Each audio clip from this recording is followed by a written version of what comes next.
My name is Ahmed and I am 35 years old. My daughter Lily is 10. We were supposed to be enjoying our annual family camping trip in the northern Michigan wilderness. There were tensions simmering beneath the surface, but I never expected what would happen. Lily and I went for what should have been a short hike to a nearby waterfall. I never imagined the campsite would be empty when we returned. The note they left still haunts me. This is for the best. Trust me. Before I continue my story, let me know where you are watching from in the comments and hit subscribe if you want to hear how we survived against all odds when my own family left us to die. I was born to Lebanese immigrants who came to America seeking a better life before I was born. They worked hard, opened a small grocery store, and built a stable life in Michigan. My brother Jake came along 4 years after me, and from the beginning he was the golden child. While I took after my mother with her academic focus and gentle nature, Jake embodied my father's entrepreneurial spirit and commanding personality. Growing up, the favoritism was subtle but unmistakable. Jake could do no wrong, while my achievements were acknowledged with restrained praise. Despite this, I forged my own path. I excelled in school, earned a scholarship to the University of Michigan, and became an environmental engineer specializing in water treatment systems. My career provided stability, something Jake never achieved with his constantly changing business ventures. I met my wife Sarah during my final year of college. She was studying international business, brilliant and ambitious with dreams of working abroad. We fell in love quickly, married within a year, and welcomed Lily into our lives 2 years later. For 12 years, we built what I thought was a happy life. The problems began when Sarah was offered her dream position with an international corporation 3 years ago. The job required extensive travel, sometimes months away from home. I supported her ambitions, taking on more parenting responsibilities. My parents, however, made their disapproval clear. A mother should be with her child, my mother would say during family dinners. Ahmed, you should put your foot down. The strain grew unbearable. Sarah began staying away longer, communication between us deteriorating into terse text messages and occasional video calls for Lily. Last year, Sarah accepted a permanent position in Singapore. She asked for a divorce and, surprisingly, agreed to give me full custody of Lily. She needs stability, Sarah said during our final conversation. I cannot provide that right now. You can. My parents were devastated by the divorce, not because of my pain, but because of the perceived family shame. In their traditional worldview, divorce was failure. They blamed me entirely. You were too soft, my father declared. You let her walk all over you. No wonder she left. Meanwhile, Jake had married Amanda, a real estate agent with a calculating personality and obvious dislike for me and Lily. They had 3 children. Twins Max and Mason, age 8, and 5-year-old Zoe. Jake struggled financially despite Amanda's income, frequently borrowing money from our parents who never hesitated to help. Through all this turmoil, one tradition remained constant. Our annual week-long family camping trip to Wilderness State Park in northern Michigan. My father had started this tradition when Jake and I were children, believing it built character and family bonds. Despite the strained relationships, I agreed to this year's trip, hoping it might begin healing the rift between us. The 6-hour drive to the campsite was tense. I drove my SUV with Lily, while my parents and Jake's family took 2 other vehicles. My father insisted on leading the caravan, setting a pace that was unnecessarily slow, making the journey even longer. We stopped only once, at a roadside diner where the conversation was filled with passive-aggressive comments. Lily looks thin, my mother remarked. Is she eating properly without a mother's cooking? We manage just fine, I replied, squeezing Lily's hand under the table as she stared at her barely touched sandwich. Jake sat across from us, smirking slightly. Parenting is a 2-person job, bro. Maybe you should think about dating again. Find Lily a new mom. Amanda rolled her eyes, focusing on cutting food for their youngest. The twins snickered, having picked up their parents' dismissive attitude toward us. We arrived at the campsite by late afternoon. It was a secluded spot by a small clearing in the forest, about 15 miles from the nearest town with no cell service. The ranger station was on the other side of the park, at least a day's hike away. My father had reserved this particular site for years, prizing its isolation. Setting up the 6 tents followed our usual pattern. One for my parents, one for Jake and Amanda, 3 small ones for their children who insisted on separate spaces, and one for Lily and me. I noticed Jake positioning our tent slightly apart from the others but thought nothing of it at the time. The first evening featured the traditional campfire dinner. My mother had prepared Lebanese dishes. Rice with lamb, stuffed grape leaves, and baklava for dessert. The food was delicious, but the conversation remained strained. My father dominated as usual, talking about Jake's latest business idea, a subscription service for luxury camping gear. I noticed my parents exchange glances when I mentioned Lily's recent academic awards. After the kids were sent to bed, the adults remained around the fire. I offered to clean up, gathering dishes while they continued talking. Moving between the campfire and the washing station we had set up, I caught fragments of hushed conversation that made my skin prickle. "But is this really necessary?" my mother whispered. "We discussed this," my father replied firmly. "It is the only way." Jake's voice was lower, harder to catch. "The problem won't solve itself. The plan is set," Amanda said with finality. "Tomorrow." I should have confronted them then. Asked what they were talking about. But I told myself they were probably discussing some surprise activity or perhaps an intervention about my parenting. Nothing prepared me for what would actually happen the next day. That night in our tent, Lily snuggled into her sleeping bag, clutching the stuffed bear she'd had since infancy. "Daddy, why is everyone so weird this trip?" she asked, her voice small in the darkness. "People are complicated, sweetheart," I answered, smoothing her hair. "Grown-ups sometimes have disagreements that make things awkward." "Uncle Jake was being nice to me today," she said, sounding confused. "He never is. He gave me candy and said tomorrow he'd show us a special place." I should have recognized this sudden kindness as the warning sign it was. Instead, I naively hoped it represented a thaw in relations. "That's good, Lily. Maybe things are getting better." How wrong I was. The morning of our second day dawned bright and clear. I emerged from our tent to find breakfast already prepared, a rare occurrence. My mother stood by the portable stove, flipping pancakes while humming a Lebanese folk song. "Good morning, Ahmed," she said with unusual warmth. "Sleep well?" "Yes, thank you," I replied, accepting the plate she offered. Something felt off about her smile, too bright, not reaching her eyes. Jake emerged from his tent, already dressed in hiking boots and cargo pants. "Beautiful day for exploring," he announced, clapping my shoulder with forced camaraderie. "Hey, remember that waterfall Dad used to take us to when we were kids?" I nodded, the memory vivid. "The one with the natural pool at the bottom. We used to swim there." "Exactly," Jake's enthusiasm seemed exaggerated. "I was thinking you and Lily might enjoy seeing it. Not too far, maybe 45 minutes hiking distance." My father joined us, nodding approvingly. "Good idea, Jake. The waterfall is spectacular this time of year." In retrospect, their coordinated enthusiasm should have alarmed me. Instead, I welcomed what appeared to be an olive branch, a chance for Lily to experience something I had enjoyed in my youth. After breakfast, Jake spread a map on the picnic table, drawing a route with his finger. "Follow this trail here, then at the fork, go left. When you see 3 large boulders, head east about 200 yards. Cannot miss it." He tore a page from a notebook, sketching the route in surprising detail. "Here, take this just in case." "Should we all go?" I suggested, looking toward the other tents where Jake's children were emerging.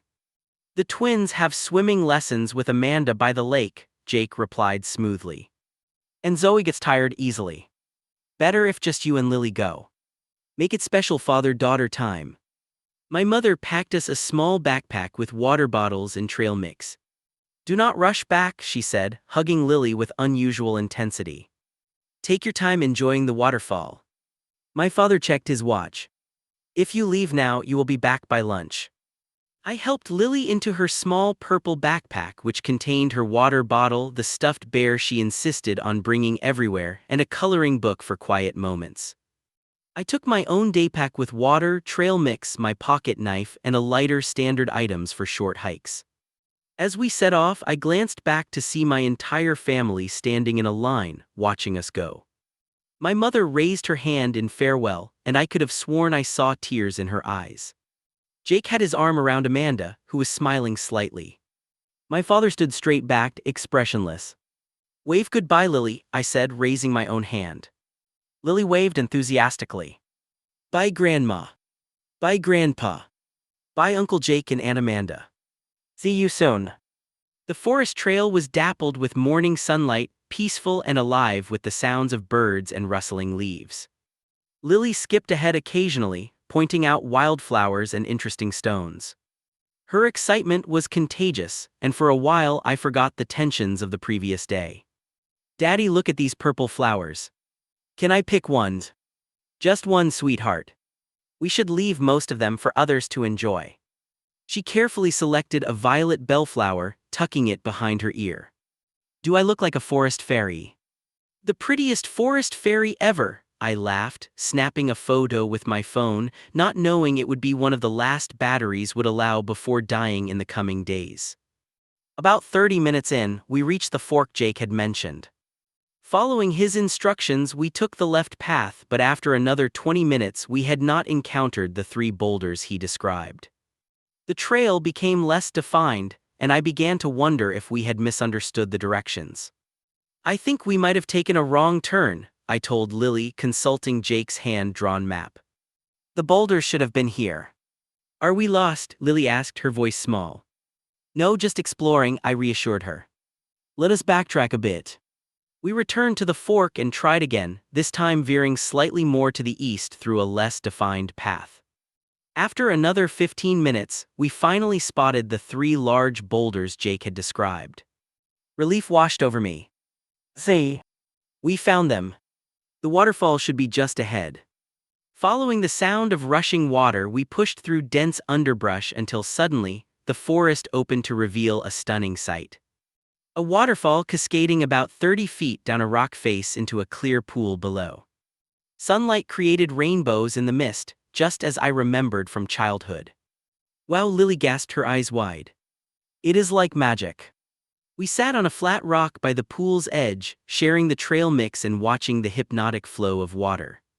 Lily dipped her toes in the cold pool, giggling at the sensation. These were precious moments, a rare peaceful interlude in what had been a difficult year for both of us. I checked my watch and realized with a start that we had been gone almost 2 hours, much longer than the 45 minutes Jake had estimated. "We should head back, Lily. Everyone will be wondering where we are." Gathering our things, we started back, moving faster than before. I was confident now, recognizing landmarks we had passed earlier. Lily chatted about what she would tell her cousins about the waterfall, how she would show them the photos. As we approached where I estimated the campsite should be, an uneasy feeling began to grow. The forest seemed too quiet. I should have been able to hear voices, the clatter of cooking utensils, the portable radio my father always played during lunch preparation. "Almost there," I told Lily, trying to ignore my mounting anxiety. We emerged into the clearing and stopped dead in our tracks. The campsite was empty. Completely empty. No tents. No cars. No people. No equipment. Nothing remained except a small folding table in the center of the clearing. "Daddy," Lily's voice trembled. "Where is everyone?" I stood frozen, unable to process what I was seeing. Maybe we came to the wrong clearing," I managed, though I knew this was not true. This was our campsite. The fire pit was there, now cold. The logs we had used as seats around the fire remained in their circle. "But all our stuff is gone," Lily said, her voice rising with panic. "Where is my sleeping bag? Where is Grandma and Grandpa?" I approached the folding table, noticing a piece of paper held down by a small rock. With shaking hands, I picked it up and read the 7 words written in my father's distinctive handwriting. "This is for the best. Trust me." My blood ran cold. Trust him.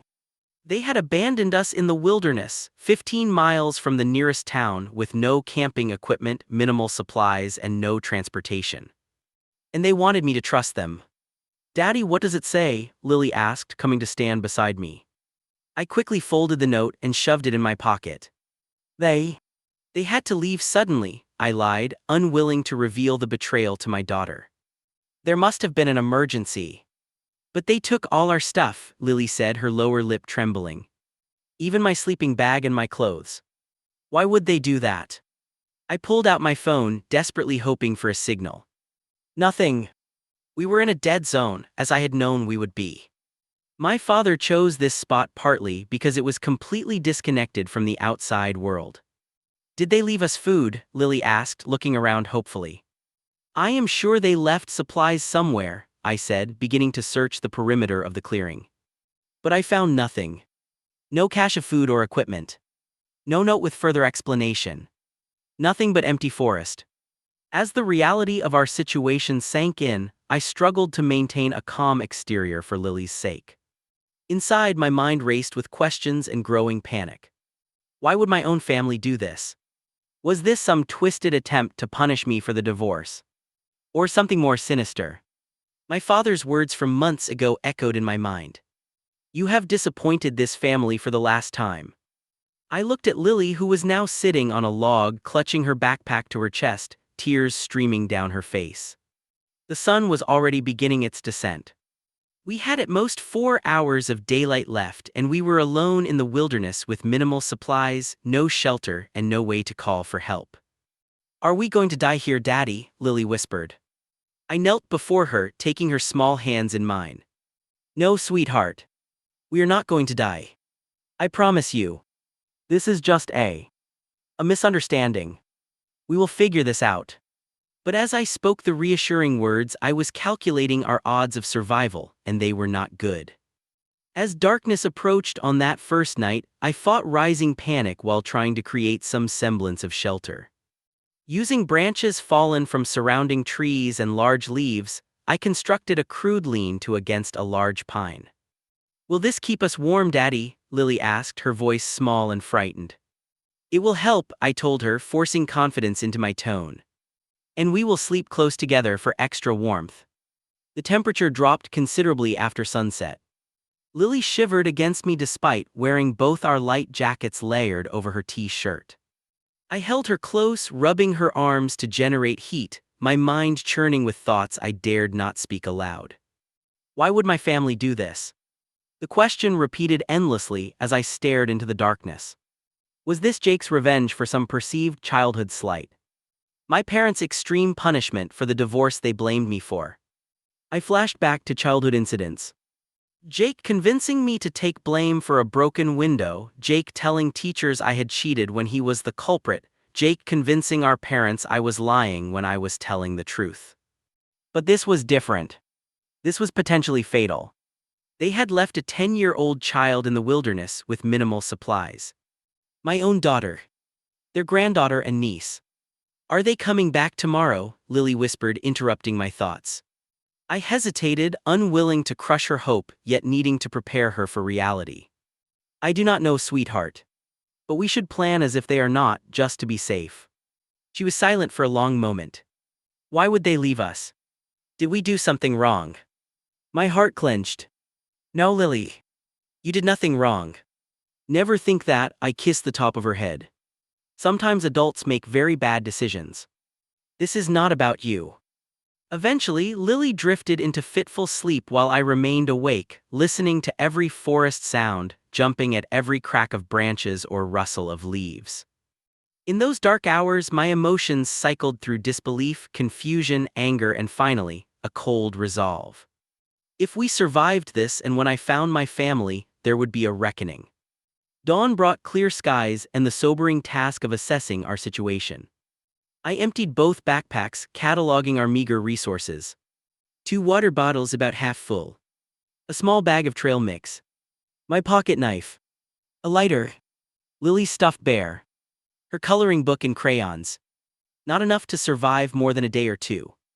I had basic wilderness knowledge from years of family camping, but those trips had always been well supplied with proper equipment. This was survival in its rawest form. I am hungry, Daddy, Lily said, rubbing sleep from her eyes. I divided the trail mix into 2 portions, giving her the larger one. Eat slowly, I advised. We need to make this last. As Lily nibbled on nuts and dried fruit, I studied the position of the morning sun, trying to orient myself. The nearest town, Harrison, lay roughly southeast of our position.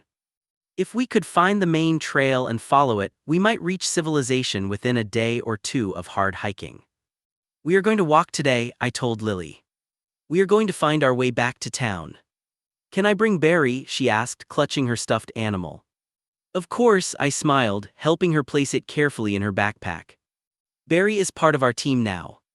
We set off in what I believed was a southeasterly direction, looking for trail markers.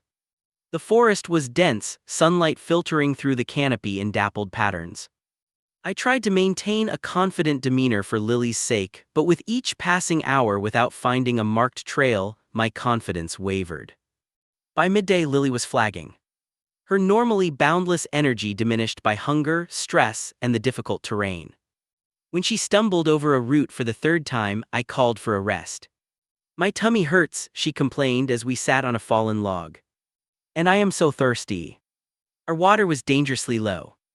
I allowed her small sips, painfully aware that finding a water source was becoming urgent. As Lily rested, my anger resurged with new intensity. My own parents had done this to their granddaughter. Jake, who had children of his own, had participated in abandoning a child in the wilderness. The betrayal cut so deep I could barely breathe thinking about it. You okay, Daddy? Lily asked, noticing my expression. I forced a smile.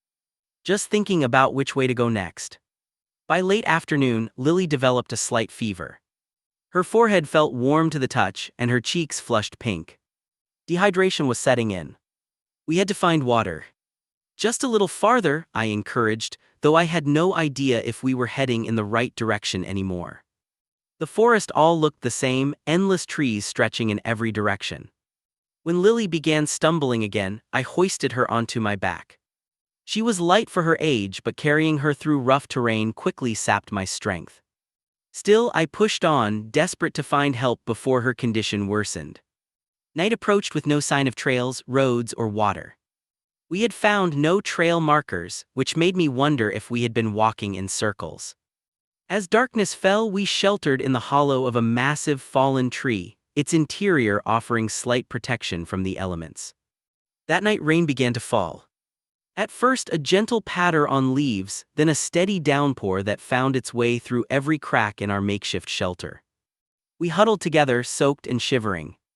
Lily's fever seemed to worsen, her small body radiating heat despite the chill. In fitful sleep, nightmares plagued me. I saw my family driving away, laughing as they abandoned us. I heard Jake saying the forest will take care of them, and my father nodding in agreement. Morning of the 4th day brought weak sunlight and the miraculous sound of running water. Following the sound, we discovered a small stream cutting through the forest floor. The sight of clear, flowing water nearly brought me to tears. Can we drink it? Lily asked weakly. We need to make it safer first, I explained, gathering dry wood from beneath dense tree cover where the rain had not penetrated. Using my lighter, I managed to start a small fire, then heated stones to place in our emptied water bottles filled with stream water. This will help kill anything that might make us sick, I explained as the water heated.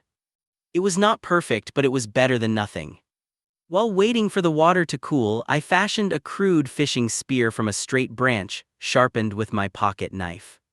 Standing motionless in the shallow stream for nearly an hour, I managed to spear a small trout, a skill my father had taught me years ago that now might save our lives. I cooked the fish over our small fire, but Lily refused to eat more than a few bites, turning away with tears in her eyes. I want to go home, she whimpered. I want my bed and my books in my room. I gathered her in my arms, my heart breaking. I know, sweetheart. I promise you we will get home. We are survivors, you and I. We will make it through this together. As I spoke these words of comfort, I wondered if they were true. Would anyone even be looking for us? Had my family told people we were missing, or had they concocted some story to explain our absence? The thoughts were too dark to dwell on. That afternoon, we continued following the stream, reasoning that it must eventually lead to a larger body of water or civilization. Lily's fever had reduced slightly thanks to proper hydration, but she remained weak, requiring frequent rests. With each step, my determination hardened. We would survive this betrayal. We would make it back to civilization. And then, my family would answer for what they had done. By the 5th day, Lily's condition deteriorated dramatically. Her fever returned with frightening intensity, her small body alternating between burning hot and shivering violently. She could barely walk, and her normally bright eyes appeared glazed and unfocused. "Lily, sweetheart, can you hear me?" I asked, cradling her against a tree trunk where I had propped her while gathering more water. She nodded weakly, her lips cracked and pale. "I feel funny, Daddy. Everything is spinning." Terror gripped me. We were still deep in the wilderness with no sign of trails or roads. Lily needed medical attention soon, or I might lose her. The thought was unbearable. "I need to find help," I told her, wetting a strip of cloth torn from my t-shirt and placing it on her forehead. "Do you think you can stay right here while I climb that hill? I might see something from higher ground." Lily clutched her stuffed bear tighter. "Do not leave me, Daddy. Please." "Just for a little while," I promised, arranging branches around her to create a visible marker and shelter. "I will be able to see you the whole time.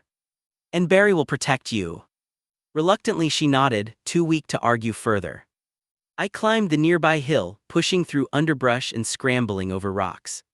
From the top, I scanned the horizon desperately for any sign of civilization. Smoke from chimneys, power lines, anything. In the distance, I thought I spotted a thin column of smoke. A campfire. A cabin. Hope surged. Marking the direction carefully, I hurried back to Lily. She had fallen into a fitful sleep, her breathing shallow and rapid. I gathered her in my arms, wincing at the heat radiating from her small body. "I saw smoke," I told her, though I was not sure she could hear me. "We are going that way. We will find help." Carrying Lily through the rough terrain was exhausting, but fear for her life pushed me beyond my physical limits. I stumbled frequently, my legs burning with fatigue, but each time I forced myself back up, clutching my daughter to my chest. After an hour of walking toward where I had seen the smoke, I realized with crushing disappointment that I had lost the direction. The forest looked identical in every direction, disorienting me completely. There was no sign of smoke anymore, no indication I was heading toward anything but more wilderness. I placed Lily gently on a bed of moss beneath a large tree and collapsed beside her, my body shaking with exhaustion and emotions I could no longer contain. When I was certain she was asleep, I moved a short distance away and finally broke down. "Why?" I screamed at the indifferent trees, my voice raw with anguish. "Why would you do this to your own grandchild? To your niece? What kind of monsters are you?" I pounded my fists against a tree trunk until they bled, the physical pain a welcome distraction from the emotional torture. My father's cold words from after my divorce echoed in my mind. "You have disappointed this family for the last time, Ahmed." Then another memory surfaced. Jake, 3 weeks before the camping trip, making an odd comment when I mentioned looking forward to our annual tradition. "Sometimes the forest cleans things up," he had said with a strange smile. "Nature has a way of solving problems." Had they been planning this all along? The realization made me physically ill. I bent over, retching until only bitter bile remained. When I returned to Lily, she was muttering in her fever dreams, calling for her mother. "Mommy, where are you? Daddy and I are lost. Mommy, please." I gathered her in my arms, rocking her gently. Sweetheart. It is okay. Daddy is here. Daddy will always be here." As evening approached, dark clouds rolled in. The weather, which had been mercifully clear since that first rainy night, turned violent. Thunder rumbled in the distance, approaching rapidly. Within minutes, rain began to fall, quickly becoming a torrential downpour. Desperately, I searched for better shelter, Lily limp in my arms. Lightning flashed, illuminating a rocky outcropping nearby. Hurrying toward it, I discovered a small cave-like opening, just large enough for us to squeeze inside. The small cave provided protection from the rain, but amplified the sound of the storm. Each thunderclap seemed to shake the very earth. Lily whimpered in her fevered state, each sound driving daggers into my heart. "Make it stop, Daddy," she pleaded, her eyes opening but not truly seeing me. "The noise hurts." "I know, baby," I whispered, holding her close. "The storm will pass soon. Everything passes eventually." Through that long night, I kept vigil as Lily burned with fever, occasionally crying out for her mother or becoming frightened by hallucinations I could not see. I used the last of our clean water to wet cloths for her forehead, but it seemed to provide little relief. In the darkest hours, I faced a terrible possibility. My daughter might die here in this cave, victim of my family's unimaginable cruelty. The thought brought a new level of desperation. I would do anything to save her, anything. "Please," I whispered to whatever might be listening, the universe, God, the forces of nature. "Take me if you must, but spare her. She is innocent in all this." Morning of the 6th day arrived with merciful sunshine. The storm had passed, leaving the forest dripping and fresh. Lily's fever had broken sometime in the early hours, her forehead cooler to the touch, her breathing more regular. Relief washed over me so intensely that tears sprang to my eyes. "Daddy," she murmured, truly seeing me for the first time in hours. "I had bad dreams." "They were just dreams," I assured her, brushing damp hair from her forehead. "How do you feel?" "Thirsty," she said. "And hungry." Our water was gone, and we had eaten the last of our food the previous day. Finding sustenance became the immediate priority. Outside the cave, I searched for anything edible.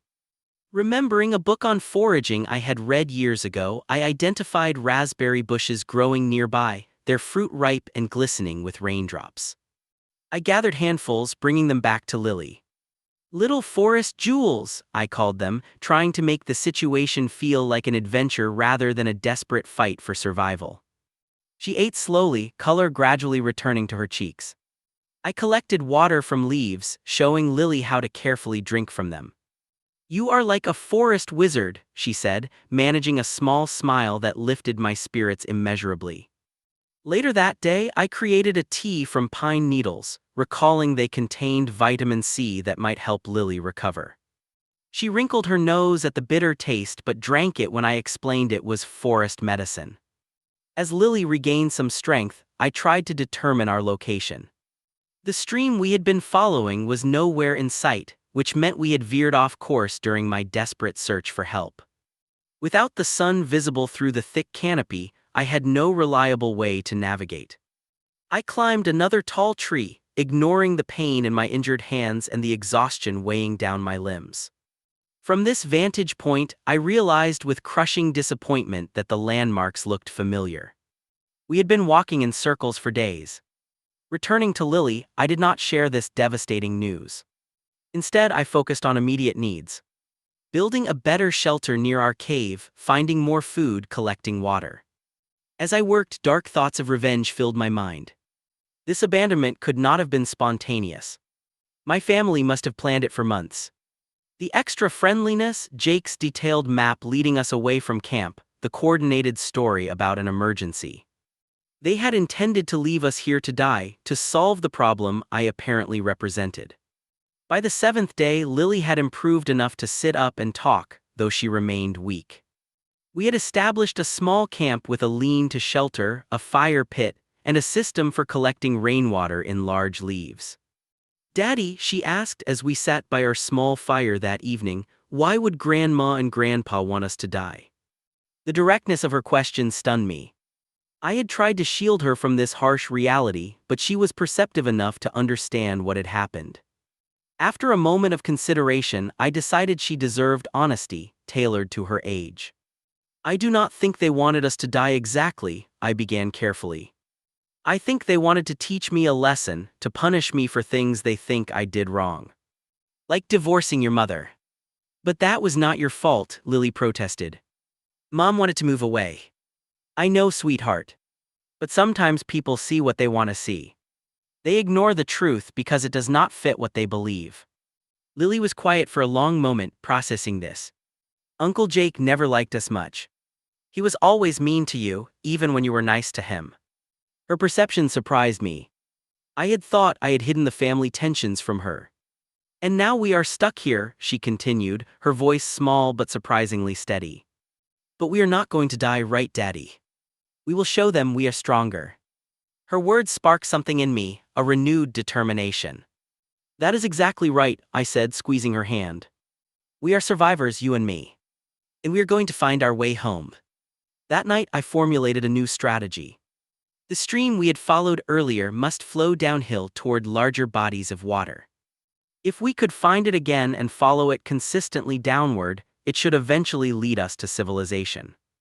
I also began marking trees systematically with my pocket knife, creating small arrows pointing toward our direction of travel to prevent walking in circles again.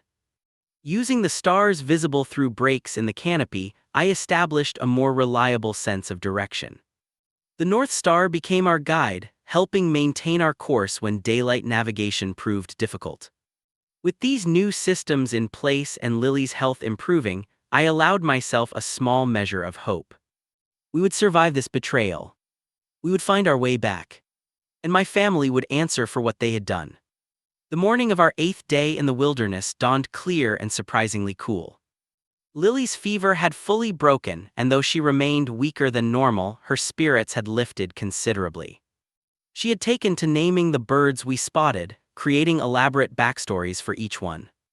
That blue jay is called Commander Squawk, she informed me as we shared the berries I had gathered at dawn. He is the guard of the forest and watches over all the little animals. I smiled, grateful for her resilience and imagination that turned our dire situation into something approaching an adventure.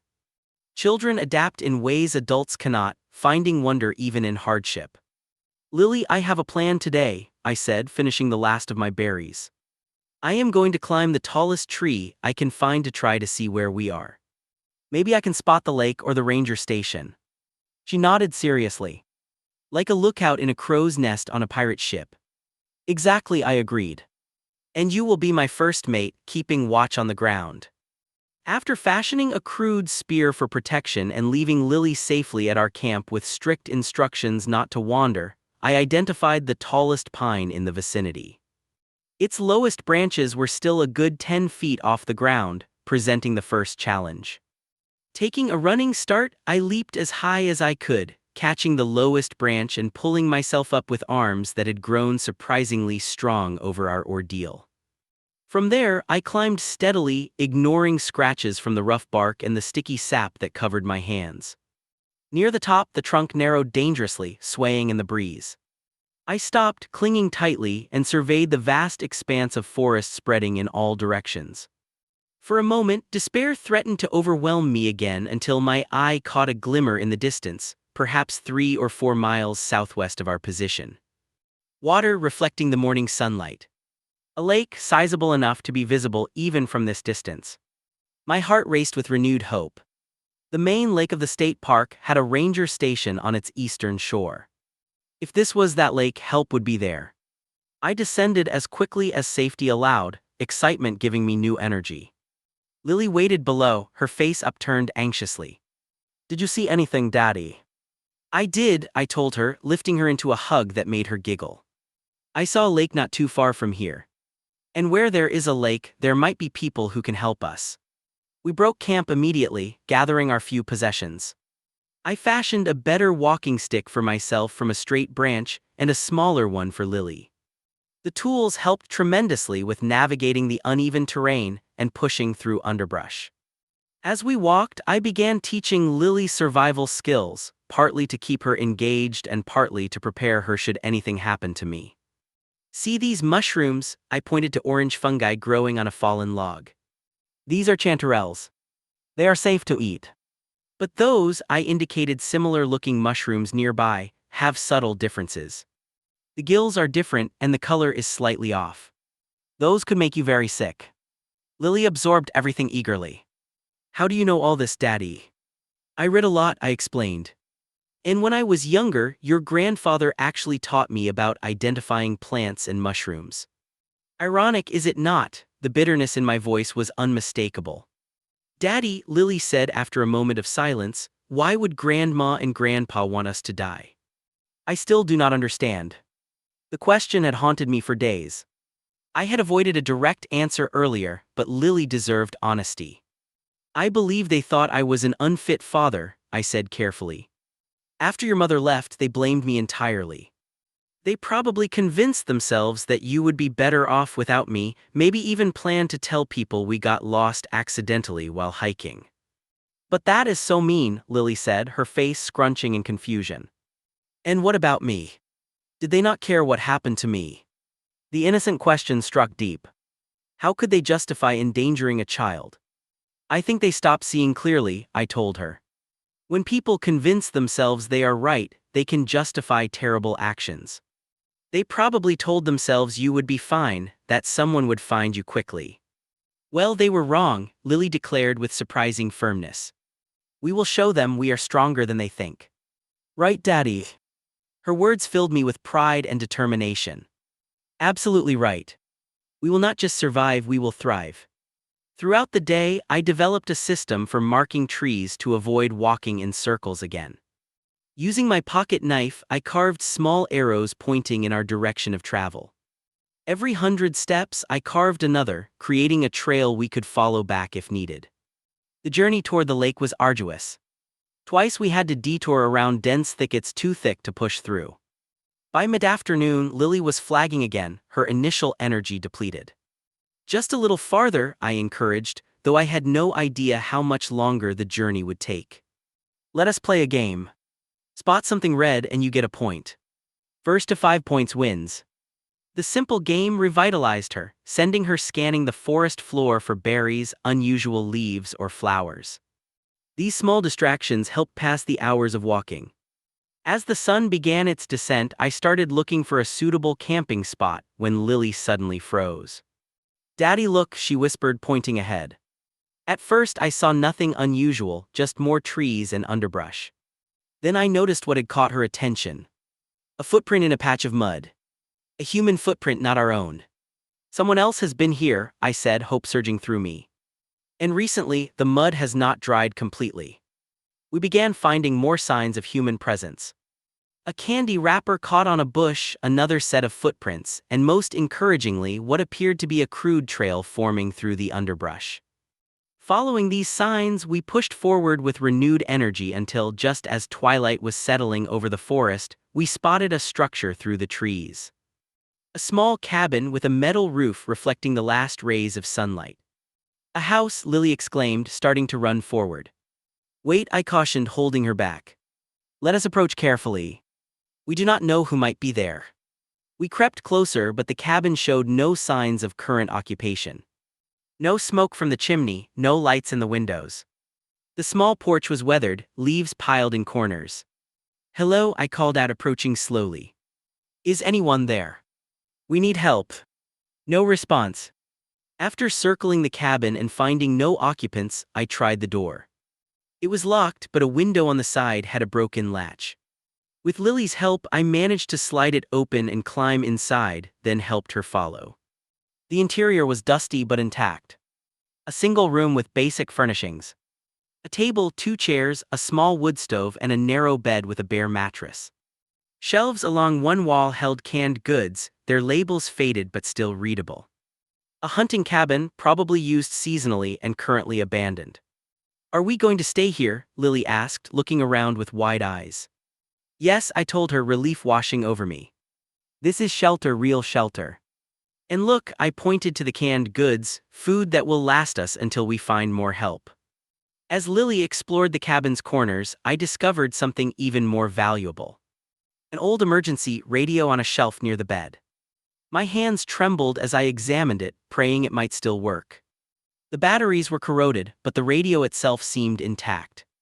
What is that? Lily asked, coming to peer over my shoulder. This, I told her, might be our way to call for help. But first, let us get settled for the night. This is the safest we have been in days. I found matches and kindling by the wood stove and soon had a small fire going, warming the cabin and lifting our spirits immeasurably. We opened a can of beans, eating them cold but savoring every bite after days of berries and the occasional fish. That night, Lily slept on the cabin's bed while I kept watch from a chair, unwilling to fully relax despite our improved circumstances. The events of the past week had made me hyper-vigilant, expecting disaster at every turn. As Lily's breathing deepened in sleep, I examined the radio more carefully. The corroded batteries would need to be replaced or bypassed somehow. Fortunately, my engineering background gave me some advantage in understanding its components. "We are going to make it," I whispered to my sleeping daughter. "I promise you, Lily. We will not just survive this, we will come out stronger. And then we will build a new life, one where no one can hurt us like this again." Morning brought renewed purpose. After a breakfast of canned peaches, I set to work on the radio while Lily sorted through the cabin's meager supplies, organizing them with surprising efficiency. "I found these," she said, presenting me with a box of candles. "For if the fire goes out." "Perfect," I smiled. "You are an excellent assistant." The radio presented a challenge. The corrosion had damaged some contacts, and without proper tools, repairs would be difficult. Still, I persisted, using my pocket knife to scrape away corrosion and a safety pin I found in a drawer to reconnect a broken wire. By midday, I had managed to bypass the corroded battery compartment by creating a direct connection to the power source. Taking a deep breath, I turned the radio on, half expecting nothing to happen. A crackle of static filled the cabin. Lily gasped, rushing to my side. "You fixed it," she exclaimed. I adjusted the frequency dial, searching for any signal. Most channels produced only static, but then, miraculously, a voice broke through the noise. "Wilderness State Park Ranger Station, over." My hands shook so badly, I nearly dropped the microphone. "Hello. Hello. This is Ahmed Nassar. My daughter and I are stranded in a hunting cabin somewhere in the forest. We need help. Over." There was a moment of static, then the voice returned. "Can you repeat that? You are breaking up." "Over." I repeated our situation, this time more slowly and clearly, explaining that we had been abandoned by our family 8 days ago and were in need of immediate assistance. "Understood," came the response. "Do you have any landmarks near your location? Can you describe the cabin?" "Over." I provided as much detail as possible, mentioning the lake I had spotted from the tree and describing the cabin's exterior. "I think I know which cabin that is," the ranger replied. "Old Peterson Place, southwest quadrant." "Sit tight. We will send a search team immediately." "Over." Relief flooded through me so intensely I had to sit down. Lily climbed into my lap, throwing her arms around my neck. "Are they coming to save us, Daddy?" "Yes, sweetheart," I said, my voice thick with emotion. "Help is coming. We did it. We survived." The distant sound of helicopter rotors reached us first. Lily and I rushed outside, waving frantically as the search and rescue helicopter circled overhead, confirming our location before moving on to find a clearing large enough to land. "They see us, Daddy!" Lily jumped up and down, her exhaustion momentarily forgotten in the excitement of rescue. Within an hour, park rangers and emergency medical technicians arrived on foot, led by a tall woman who introduced herself as Ranger Martinez. "You two have been through quite an ordeal," she said, her experienced eyes quickly assessing our condition. "Let us get you checked out first, then we can talk about what happened." The EMTs examined Lily first, confirming she was dehydrated and malnourished but otherwise remarkably healthy given the circumstances. They administered fluids through a small IV while Lily stoically held my hand, watching the procedure with fascination rather than fear. "You are quite the survivor, young lady," one EMT told her with genuine admiration. "My daddy taught me everything," she replied proudly. "He made forest medicine from pine needles when I was sick." My own examination revealed similar dehydration, numerous cuts and bruises, and hands raw from days of survival work. One particularly deep cut on my palm showed early signs of infection and was promptly cleaned and bandaged. "You need antibiotics for that hand," the EMT informed me. "And both of you need proper medical attention at a hospital. We have transport waiting at the clearing where the helicopter landed." As we prepared to leave the cabin that had been our salvation, Ranger Martinez pulled me aside. "Mr. Nassar, I need to ask about what you told the dispatcher. You said your family abandoned you and your daughter deliberately." I nodded grimly. "They took everything. Left a note saying it was for the best." Her expression hardened. "We will need a full statement, but first, let us get you both to the hospital. The police have already been notified."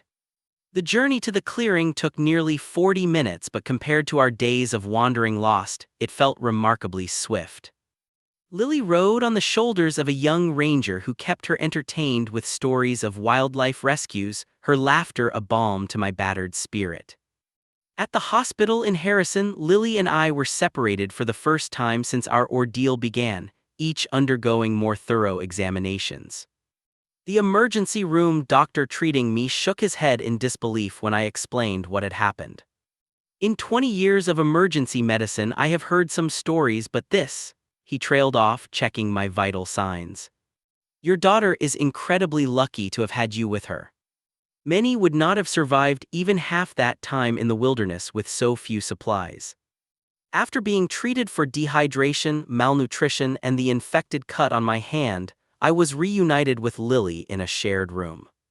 She was sleeping peacefully when I arrived, an IV still providing fluids, her face noticeably less gaunt after just a few hours of proper care. Detective Porter from the Harrison Police Department arrived late that evening, a stocky man with kind eyes that belied his serious demeanor. He waited until Lily was asleep before beginning his questioning.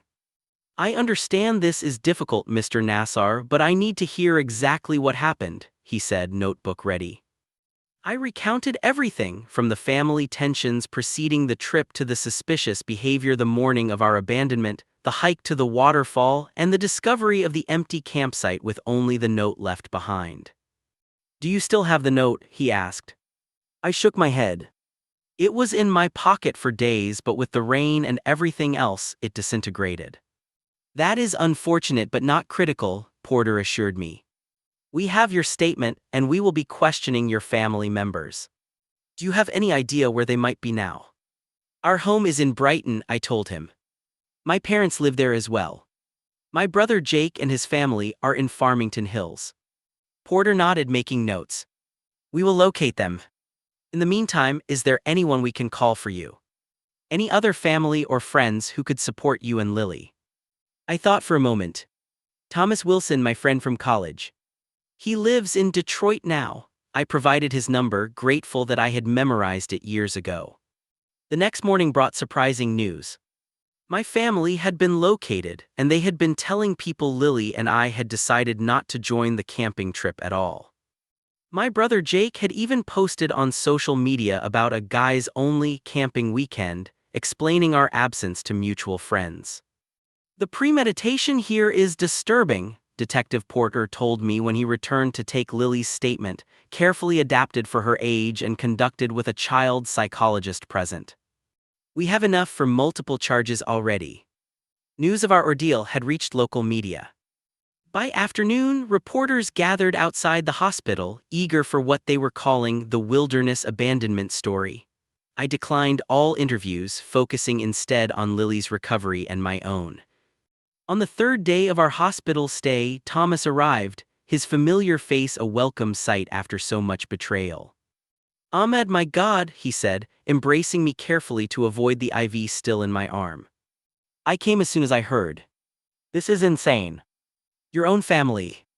"It is hard to believe," I admitted, the reality still sometimes feeling like a nightmare rather than actual events. Thomas turned to Lily, whom he had met several times over the years. "And you, Miss Lily, are the bravest young lady I have ever met." She smiled shyly. "We survived because Daddy knew what to do." "You are both staying with me when you get out of here," Thomas declared, brooking no argument. "My guest room and office can be yours as long as needed." His generosity brought tears to my eyes, a stark contrast to my family's cruelty. Later that afternoon, a commotion in the hallway caught my attention. Raised voices, one particularly familiar, preceded the door bursting open to reveal my brother Jake, his face flushed with what appeared to be righteous indignation. "There you are," he exclaimed, as if he had been searching for us rather than abandoning us to die.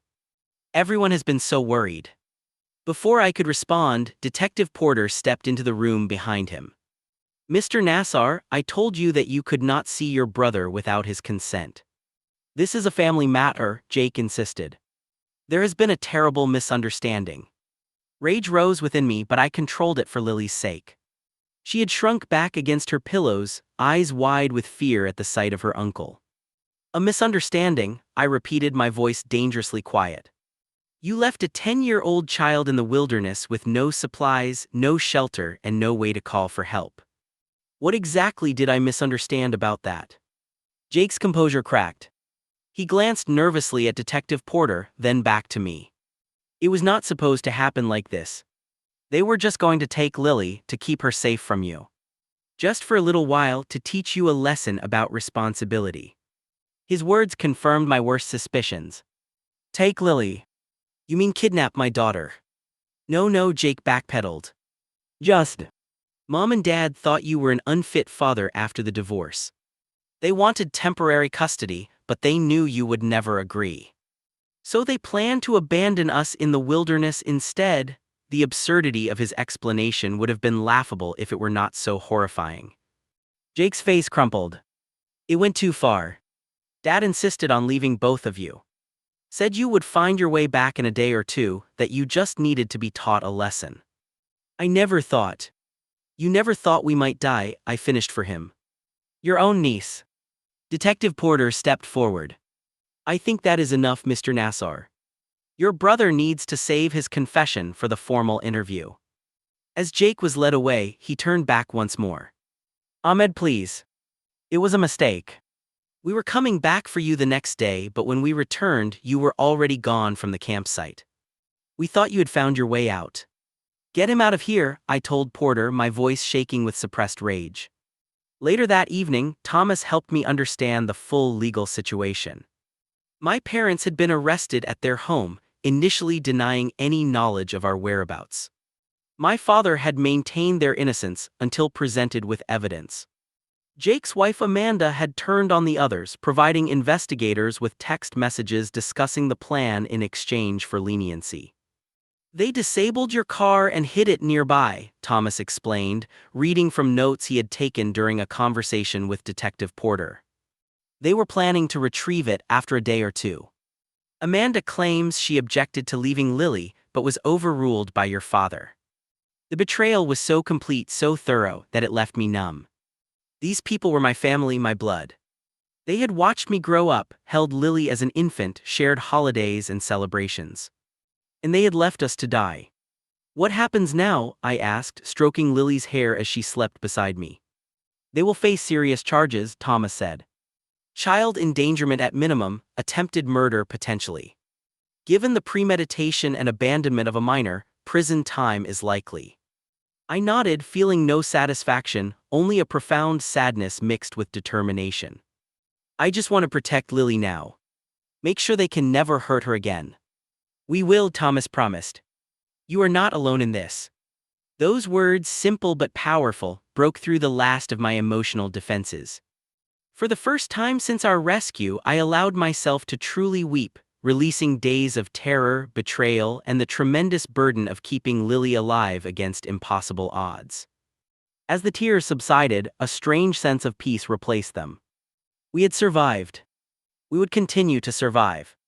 And we would rebuild our lives on our own terms without the toxic presence of those who had proven themselves unworthy of the title of family. 6 months after our ordeal in the wilderness, Lily and I stood outside the Wayne County Courthouse, waiting for Thomas to bring the car around. The trial had concluded that morning, with my parents and Jake receiving sentences that reflected the severity of their actions. 8 years for my father as the primary instigator, 6 for my mother and 5 for Jake, all with the possibility of parole after serving 2/3 of their terms. Amanda received probation for her cooperation with prosecutors. "Are you okay, Daddy?" Lily asked, slipping her small hand into mine, her perceptive eyes searching my face. "I am," I told her, surprised to find it was mostly true. The months of therapy had helped us both process the trauma and betrayal. "How about you?" She nodded thoughtfully. "I am glad it is over. Can we get ice cream on the way home?" Her ability to move from profound to mundane never ceased to amaze me. "Absolutely. I think we both earned a double scoop today." Our home now was a small but comfortable house in Ann Arbor, far enough from Brighton to give us a fresh start but close enough that Lily could maintain friendships from her old school. The move had been necessary after media coverage made our previous life untenable, reporters camping outside our Brighton apartment for weeks following the story. My career had taken an unexpected turn as well. Unable to return to my previous environmental engineering position due to recurring nightmares about water contamination triggered by our wilderness ordeal, I had found new purpose teaching wilderness survival courses at a local outdoor education center. The irony was not lost on me that the skills that had saved our lives were now my livelihood. Lily was flourishing in her new school, having joined a hiking club where her wilderness experience, carefully framed as educational rather than traumatic, gave her a unique perspective her peers respected. Her nightmares, once nightly, had decreased to occasional episodes, usually triggered by thunderstorms that reminded her of our nights exposed to the elements. Thomas had remained a steadfast presence in our lives, helping us find our new home and often joining us for dinner or weekend outings. His friendship had been a lifeline when all other connections to my past had proven false or faded away in the aftermath of the family scandal. The prison visits were the hardest part of our new reality. Despite everything, Lily had asked to see her grandparents and uncle. After lengthy discussions with her therapist, I had reluctantly agreed to monthly visits, always supervised and strictly time-limited. "They did a terrible thing," Lily had explained with wisdom beyond her years, "but they are still part of who I am." My own feelings were more complicated. During my first prison visit with my father, I had expected to feel rage, to confront him with the full weight of his betrayal. Instead, I found an old man diminished by consequences, clinging to justifications that no longer made sense even to him. "We thought we were protecting her," he insisted, unable to meet my eyes across the visitor room table.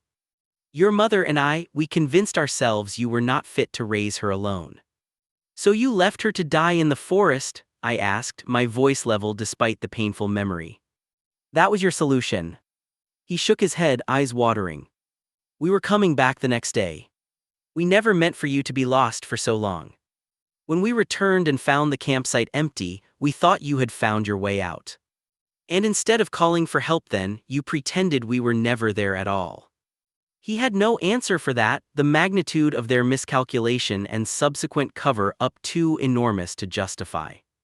These visits never provided the closure I sought, but they helped me understand the toxic family dynamics that had led to such an unthinkable act. My father's controlling nature, my mother's unquestioning compliance, Jake's lifelong resentment of me, all had combined in a perfect storm of rationalization and cruelty. Outside the courthouse, Thomas pulled up in his sensible sedan. "All done?" he asked as we climbed in. "All done," I confirmed. "Lily has requested ice cream to celebrate." "A brilliant suggestion," Thomas grinned. "And I heard about a new hiking trail that opened at the nature preserve. Maybe this weekend we could check it out. If you both feel up to it." Lily bounced excitedly in the backseat. "Can we go camping there sometime? Real camping with tents and everything." Her enthusiasm for returning to the outdoors had shocked many people, including her therapist, who had expected her to develop a fear of forests or wilderness. Instead, Lily had embraced outdoor activities as a way of reclaiming her power, refusing to let one traumatic experience steal the joy of nature from her life. Our first camping trip after the ordeal had been carefully planned, with every safety measure imaginable. Multiple fully charged phones, a satellite communicator, detailed maps, excess food and water, and Thomas as our companion. Lily had approached it with determination rather than fear. The forest did not hurt us, she had told me that night as we sat by a properly built campfire. People did. Her simple wisdom had sparked my own healing journey. I had been so consumed with anger at my family that I had nearly missed the profound lesson our ordeal had taught. Blood relations did not automatically equal family. True family was found in those who stood by you, who supported rather than sabotaged, who cherished rather than abandoned. Thomas had become family. The support group for survivors of family betrayal I had started was becoming family. Our new neighbors and Lily's friends' parents who brought casseroles and offered playdates during the trial were more family than those who shared my DNA. Back home after ice cream, I watched Lily arranging her growing collection of hiking badges on her cork board, her face intent with concentration. The resilience of children continued to amaze me. While I still sometimes woke gasping from nightmares of endless forests and Lily's feverish face, she had somehow integrated the experience into her life story without letting it define her. "Daddy," she said suddenly, turning from her project. "Do you think Grandma and Grandpa will ever understand what they did wrong?" The question caught me off guard with its complexity. "I do not know, sweetheart.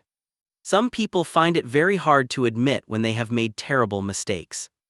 They twist things in their minds to make themselves the heroes of their own stories." She considered this, head tilted. "Do you think we should keep visiting them in prison?" "What do you think?" I asked, curious about her perspective. "I think," she said slowly, "that we should not cut them off completely, but we should have really strong boundaries. That is what Dr. Myra says about toxic relationships." I smiled at her use of therapeutic terminology. "That is very wise, Lily. We can maintain contact without giving them power to hurt us again." That evening, as spring twilight lingered outside our windows, Thomas joined us for dinner, bringing homemade bread and stories about his day teaching history at the community college. The conversation flowed easily, punctuated by Lily's laughter and comfortable silences that needed no filling. After Lily went to bed, Thomas and I sat on the back porch, watching fireflies begin their nightly dance over the small garden we had planted together. "I have been thinking about the future," I told him. "About rebuilding completely." "What does that look like for you?" he asked. "Expanding the survival courses to include emotional resilience. Maybe writing about our experience not for sensation but to help others who have faced family betrayal." I paused, considering. "Creating new traditions with chosen family rather than clinging to toxic old ones." Thomas nodded. "You know, there is a wilderness therapy program looking for instructors with your unique combination of technical knowledge and lived experience. Kids who have been through trauma, learning to trust themselves and nature again." The idea resonated deeply. "That sounds perfect, actually." Later, checking on Lily before retiring myself, I found her sleeping peacefully, the moonlight casting a gentle glow across her face. The stuffed bear that had accompanied her through our ordeal sat on her nightstand, now joined by a small carved wooden fox Thomas had given her. In that moment of quiet, I finally understood the deepest lesson of our wilderness abandonment. Sometimes being left to die teaches you how to truly live. Not just survive, but live authentically, shedding the weight of toxic expectations and conditional love. Building instead a life based on genuine connection, mutual respect, and the kind of resilience that comes only through facing the darkest of circumstances and emerging intact. We had been abandoned, betrayed by those who should have protected us above all others. Yet here we stood, not just surviving but beginning to thrive, creating a new path forward on our own terms. If that was not the ultimate victory, I did not know what was. Have you ever experienced betrayal from someone you trusted completely? How did you rebuild afterward? I would love to hear your stories in the comments below. Every experience of healing after betrayal helps others know they are not alone. If our story touched you, please like, subscribe, and share with someone who might need to hear that survival is possible even after the deepest betrayal. Thank you for joining us on this journey, and remember, true family is not always defined by blood, but by those who stand beside you when the darkness falls.